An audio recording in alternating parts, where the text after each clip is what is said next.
नमस्कार, आप देख रहे हैं आरजे न्यूज राजस्थान। मैं हूं आज आपके सामने मिथुन।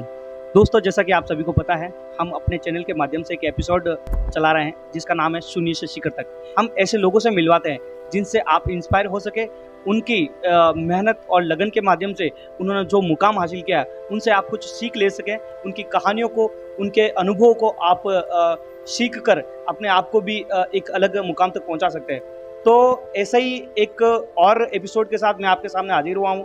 दोस्तों, एक महिला सशक्तिकरण का जो कार्य है वो एक महिला ही कर सकती है, क्योंकि एक महिला ही महिला को समझ सकती है। और अगर महिला अगर पढ़ी लिखी है, अगर होशियार है, तो कम से कम कहते हैं कि 7 पीढ़ियों को वो पाल सकती है, 7 पीढ़ियों को शिक्षा दे सकती है। तो दोस्तों, आज मैं आपके सामने एक ऐसी महिला को लेकर आया हूँ जो बिलाड़ा पंचायत समिति के प्रधान है, आदरणीय प्रगति जी। तो मैडम, आपका आरजे न्यूज राजस्थान पर बहुत बहुत स्वागत है। धन्यवाद जी। मैडम, मैं आपका संक्षिप्त में परिचय जानना चाहूँगा। मेरा नाम प्रगति कुमारी है और मेरी शादी खेजड़ला परिवार में हुई है। और मेरा गांव जो कि पैतृक गांव है वो भैंसवाड़ा है, जालोर जिले के अंदर। और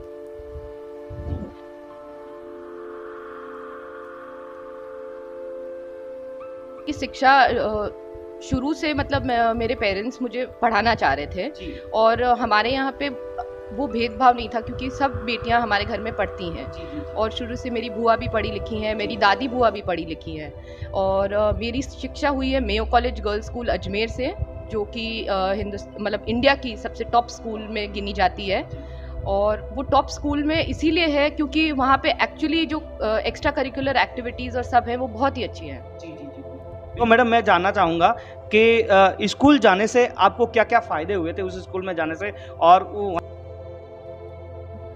मैं कहना चाहूँगी कि जो भी मैंने आज सीखा है वो मेरी स्कूल में ही सीखा है, क्योंकि पहली शिक्षा तो अपने घर पे होती है, जो कि माँ बाप और तालीम जो दादोसा दादीसा ने दी थी मुझे, क्योंकि मैं पली बड़ी तो मेरे दादोसा दादीसा के साथ हूँ, उनके साथ ही रहती थी और उनके पास ही वो ही मुझे स्कूल भेजते थे। मेरे पेरेंट्स उस टाइम गांव में रहते थे, क्योंकि गांव का भी कारोबार संभालना ज़रूरी था। हमारे परिवार गांव से काफ़ी जुड़े हुए हैं परिवार हैं। तो मेरे दाता मामा तो गांव विराजते थे और दादोसा दादीसा जोधपुर शहर में विराजते थे। तो शहर के अंदर स्कूल, पहले स्टार्टिंग स्कूल मैंने राजमाता कृष्णा कुमारी गर्ल्स स्कूल से की है, जो कि राजमाता साहब ने लड़कियों के लिए खोली थी। और उसके बाद में मेरे 4th क्लास में मेयो कॉलेज गर्ल्स स्कूल में मेरा एडमिशन कराया गया, जो कि बहुत ही डिफ़िकल्ट होता है वहाँ पे एडमिशन लेना। उसका एंट्रेंस एग्ज़ाम होता है और फिर वो इंटरव्यू लेते हैं और उसमें फिर अगर आप क्वालिफाई करते हैं तो ही जा पाते हैं आगे। तो उस स्कूल में जाने से मैंने सब कुछ वहाँ सीखा है। मतलब वहाँ पे इतनी एक्टिविटीज़ हैं, सुबह से शाम तक खेल कूद, मतलब सारे स्पोर्ट्स, आप जो स्पोर्ट लेना चाहते हैं वो वहाँ पे अवेलेबल है आपके लिए। अब जैसे एक्टिविटी में हो गई तो मैंने क्रिएटिव फ्लावर मेकिंग भी कर रखी है, जो कि हाथों से फूल बनाना, जो नकली फूल होते हैं वो बनाना, मतलब आर्टिफिशियल मिरर डेकोरेशन कह लो, आप कह लो, नीडल वर्क कह लो, स्टिचिंग कह लो, एनसीसी के कैंप कह लो, और मतलब कोई सीमा ही नहीं है, मतलब हर कुछ वहाँ पे अवेलेबल था हमारे लिए। तो मैंने क्रिकेट एज ए स्पोर्ट चुना और उसमें मैंने आगे मैंने सुना है कि आपने स्पोर्ट्स में आपकी काफ़ी रुचि है और काफ़ी सारे स्पोर्ट्स में आपने आयाम हासिल किए हैं। तो मैडम, आपकी स्पोर्ट्स में रुचि थी तो वहाँ शुरू से मैं पढ़ाई में मतलब अच्छी थी, पर बहुत अच्छी नहीं थी। तो इस वजह से मेरा स्पोर्ट्स के ऊपर ज़्यादा ध्यान था। तो स्पोर्ट्स के अंदर मुझे काफ़ी कम उम्र से मैंने नेशनल खेल लिया था। मैंने झारखंड में नेशनल खेला था क्रिकेट का, जिसमें वहाँ पे हम लोग जीत तो नहीं पाए थे, पर मैंने पार्टिसिपेट जरूर किया था। तो वहाँ पे एक्सपोजर मिला कि वहाँ गए हम, जो कि हम घर पे अगर रहते तो नहीं जा पाते। झारखंड में कब जाती। मैंने ऑल ओवर इंडिया घूम लिया है जस्ट बिकॉज मैं क्रिकेट खेलती थी। मैंने विमेंस टीम राजस्थान से खेला है, रेलवे टीम के अगेंस्ट खेला था, जहाँ की मिताली जी जो है उनके साथ में खेला था और बहुत अच्छा एक्सपीरियंस था। और उस टाइम हमें पैसे भी मिले थे वो खेलने के। तो मैंने एक बार तो सोचा कि मैं करियर कर लूँ क्रिकेट में, पर वो हो नहीं पाया। उसके बाद में मैंने शूटिंग एज ए स्पोर्ट, उस टाइम नया नया ही आया था, मेरे ब्रदर ने पार्टिसिपेट किया था और वो नेशनल क्वालिफाई किए थे। तो मेरा इंटरेस्ट उसमें भी लगा कि मैं शूटिंग भी कर लूँ। और मेरे पेरेंट्स ने मुझे अलाउ भी किया शूटिंग करने के लिए। शूटिंग बंदूकों से अब हमारा क्या, गर्ल्स का क्या काम, पर तो भी उन्होंने मुझे कभी मना नहीं किया। और मैंने शूटिंग की। उसमें नेशनल्स में मैंने 15वीं रैंक हासिल की, जिसमें मैंने बिग बोर भी चलाया है, जो कि 300 मीटर पे चलाई जाती है, सबसे बड़ा जो कार्ट्रिज होता है उससे 300 मीटर की रेंज पे वो चलाया है। मैंने शॉटगन शूटिंग की है, जिसमें भी मैंने काफ़ी मेडल्स हासिल किए हैं। इंटरनेशनल लेवल तो मैं नहीं खेल पाई, पर मैंने नेशनल लेवल पे बहुत बड़ी बात होती है नेशनल लेवल खेलना। नेशनल मैंने काफ़ी खेला, क्योंकि इंटरनेशनल के लिए मुझे काफ़ी समय और टाइम देना पड़ा, पर मैं मीनवाइल इसी समय काफ़ी कुछ और भी चीज़ें साथ साथ में कर रही थी, क्योंकि मैंने ना खुद का नज़रिया क्लोज़ नहीं किया कि मैं एक ही चीज़ करूं। मैं कहीं मुझे मेहनत करती तो वहाँ पे उपलब्धियां हासिल होती, फिर उसके बाद में अगर नहीं होती तो मैं निराश नहीं हुई, मैं आगे बढ़ती थी। हौसला आपका और बढ़ हाँ, मतलब मैंने काफ़ी चीज़ें ट्राई की। मुझे हमेशा हर चीज़ से मतलब ऐसे होता है, आतुर रहती हूँ मैं, मुझे नॉलेज गेन करने की।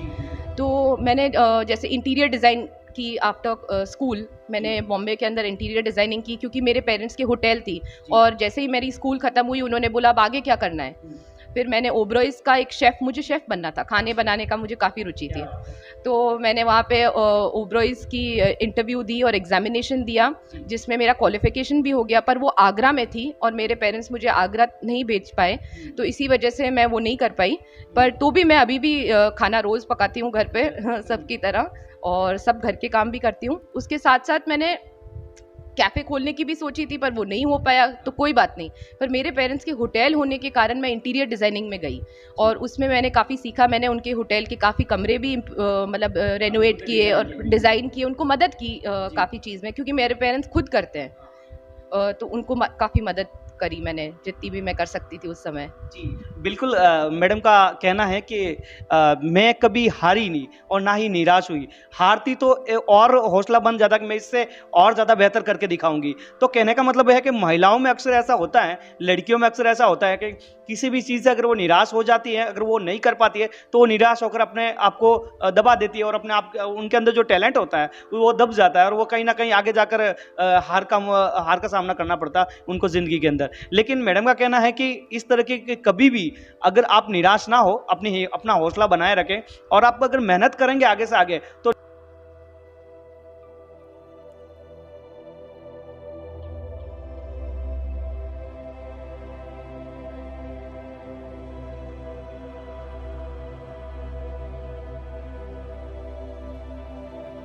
मैंने कभी नहीं सोचा था कि मैं राजनीति में आऊँगी, क्योंकि ऑलरेडी आज जैसे कि जनरली आदमी करते हैं राजनीति, लेडीज़ का कहीं होता नहीं है, तो मेरा कभी नंबर लगने वाला नहीं था, तो मैंने इस फील्ड में कभी सोचा भी नहीं था। बट मुझे हमेशा बचपन से मतलब लोगों की मदद करने में हमेशा उत्सुकता रहती थी। भले वो हमारे यहाँ जो काम करते हैं पुराने ज़माने से, जो भी फैमिलीज हमसे जुड़ी हुई हैं, उनके ब्याह शादी हो गया, या कोई भी मतलब ऐसा कोई फंक्शन हो गया जहाँ पे मैं उनको कोई मदद कर सकूँ, तो मैं हमेशा करती थी। पर ऐसा मैंने सोचा नहीं था कि मैं राजनीति में आऊँगी, बट ये हमारे पूर्वजों की कृपा, और हमारे एंसेस्ट्रल जो भी मतलब दादू साह ने और परदादू साह ने जो भी अच्छा काम किया है, उसकी मुझे फलस्वरूप ये मिली है, और मैं निश्चित इसको अच्छी तरह से करूँगी। मैडम, एक मैं और बात जानना चाहूँगा, जैसे आप राजनीति में आई तो आपको किन किन चुनौतियों का सामना करना पड़ा? राजनीति में सबसे पहली चुनौती तो थी, जो कि मेरी ज़िंदगी की सबसे बड़ी चुनौती थी, वो थी कि पार्टी चेंज करना। तो पार्टी चेंज करने में हमारा जो परिवार है वो कांग्रेस से मतलब फर्स्ट फैमिली लंबे टाइम से जुड़ा हुआ है। परदादू साह कांग्रेस में थे, दादू साह कांग्रेस में थे, और काकू साह और सब जने भी कांग्रेस में। तो अब इसको चेंज, ये बदलाव एक लाना, जो कि हमारे लिए तो एज अ फैमिली हो गया, मतलब इट्स लाइक चेंजिंग एवरीथिंग।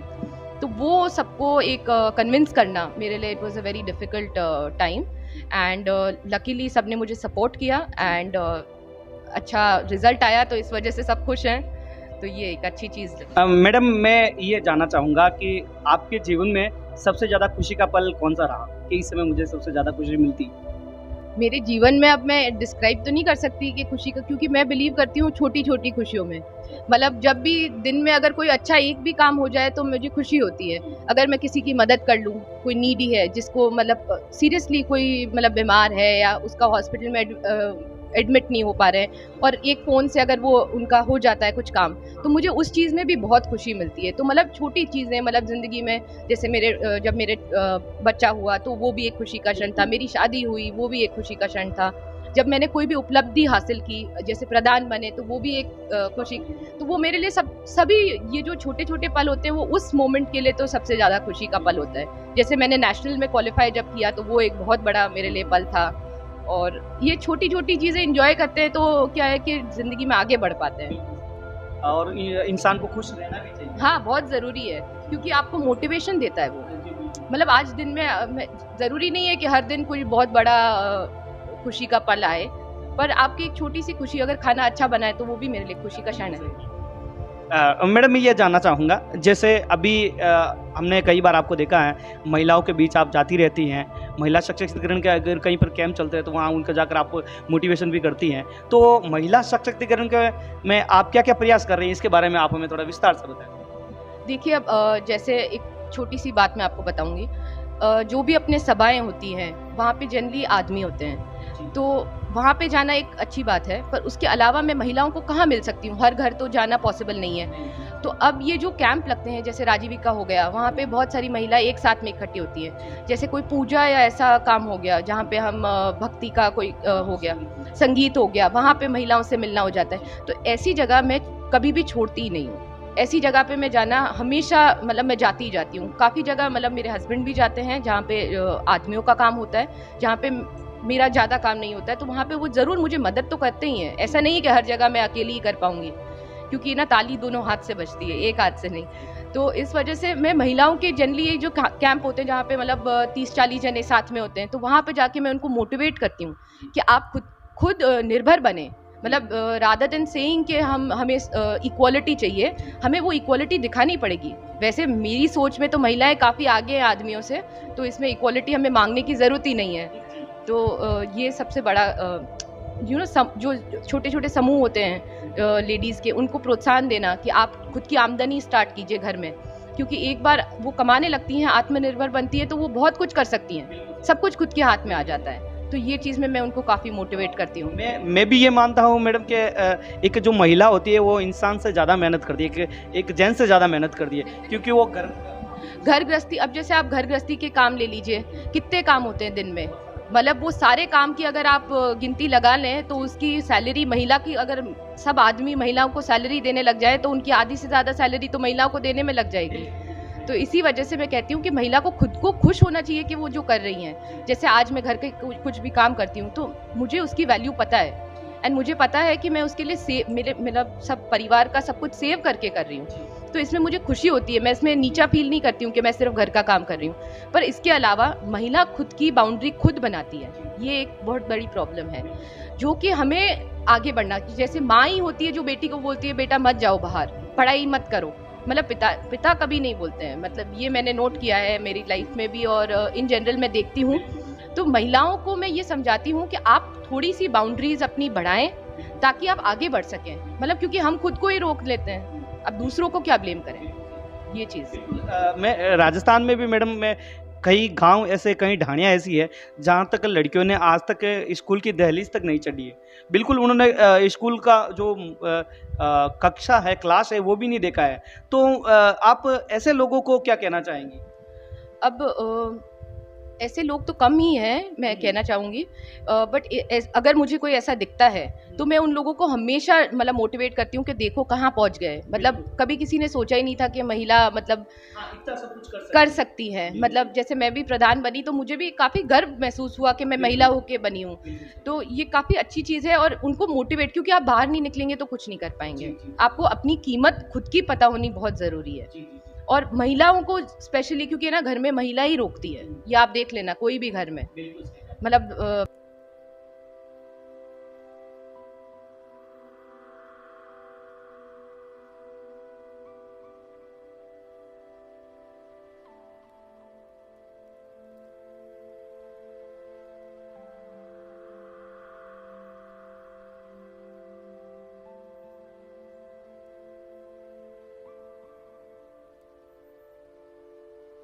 अभी मैं सफलता के ऊपर तो नहीं, मैं मेहनत तो करती रहती हूँ हमेशा, और मुझे बहुत आगे बढ़ना है अभी, मैं ये सोचती हूँ। बट मेरे पूरी फैमिली, मेरे टीचर्स और मेरे सारे मित्र जो मुझे हमेशा हर पल मतलब काफ़ी समय ऐसा आता है जब आप लो फील करते हैं, आप नहीं फील करते हैं कि ये नहीं हो पाएगा, बट वो लोग हमेशा आपको आगे बढ़ाते हैं। मेरे हस्बैंड मुझे हमेशा सपोर्ट करते हैं, मेरे साथ चलते हैं जहाँ पे भी, जो कि यहाँ पे जनरली राजस्थान में आदमी और लेडीज साथ में नहीं करते हैं, पर वो मुझे हमेशा, क्योंकि इट्स बेटर कि दोनों जने मिल के करेंगे तो एक अच्छा रिजल्ट ज़रूर आता है। मेरे पिताजी, मेरे ग्रैंडफादर जिन्होंने मुझे पूरा सब कुछ, उनके साथ ही पली बड़ी हूँ और उन्होंने सिखाया है। मेरे फादर इन लॉ, मेरे मदर इन लॉ, मेरे सब मतलब परिवार वाले बहुत ही सपोर्टिव हैं। सबने आपका सपोर्ट किया? बहुत बहुत सपोर्ट किया है। औरों को भी, जैसा कि आज मैडम का इनके परिवार ने, इनके जो भी इनके कर्जन है उन्होंने, इनके हस्बैंड ने इनका सपोर्ट किया है, और सपोर्ट करने के कारण ही आज मैडम हर सफलताएं आगे चलती रही, इनको सफलताएं मिलती गई हैं। आज ये प्रधान के मुकाम पर है, तो इनकी फैमिली को, इनके जो हस्बैंड है उनको ये श्रेय देना चाहती हैं। बिल्कुल उनके सपोर्ट से ही ये सब कुछ मुमकिन हुआ है। तो मैं भी अपने चैनल के माध्यम से आप लोगों को भी ये कहना चाहूँगा कि अगर आपकी बच्ची पढ़ना चाहती है, अगर आपकी बच्ची स्पोर्ट्स में रुचि रखती हैं, तो उनको उस चीज़ के बारे में थोड़ी उनकी बाउंड्री बढ़ा दी है, उनको थोड़ी छूट दे दी जाए, उनको सपोर्ट किया जाए, तो निश्चित रूप से वो सफलता हासिल करेगी और एक दिन अपना नाम भी रोशन कर पाएगी। मैडम, अब आपका अगला लक्ष्य क्या रहेगा मैडम? मेरा कोई लक्ष्य ऐसा तो मैंने डिसाइड नहीं किया है, क्योंकि ये जो मुझे मिला है उसको ही मैं अभी एंजॉय कर रही हूँ, और कोशिश कर रही हूँ कि मैं ज़्यादा से ज़्यादा इस पद को यूज़ करके अच्छा काम कर सकूँ, जो कि बिलाड़ा में डेवलपमेंट के रूप में बाद में भी देखा जाए। मतलब क्योंकि अभी तो मैं प्रधान हूँ तो सब जने अच्छी बात ही बोलेंगे मुझे, पर जब मैं नहीं हूँ प्रधान, क्योंकि ये तो एक 5 साल का समय कार्यकाल है, उसके बाद में जब लोग अगर मुझे याद करते हैं तो वो एक मेरे लिए उपलब्धि होगी। और आगे देखते हैं अपन, जैसे जनता चाहती है और जैसे हमारे गांव, क्योंकि हम गांव से बहुत ज़्यादा जुड़े हुए हैं और हमारे से गांव वाले भी बहुत रखते हैं, एज अ फैमिली मेम्बर रखते हैं, तो मुझे वो वैसा नहीं लगता है। चुनाव भी हमारे लिए ऐसा चुनाव नहीं होता है, मतलब हम जाके वोट नहीं मांगते हैं यहाँ पे लोग, मतलब हम सिर्फ मिलने जाते हैं उनको, और फिर उनकी मर्जी, वो जो उस समय के लिए उनको जो भी सही लगता है हम उन पे छोड़ देते हैं। मेरे लक्ष्य के अंदर एक और जो चीज़ है, मैं चाहती हूँ, मैं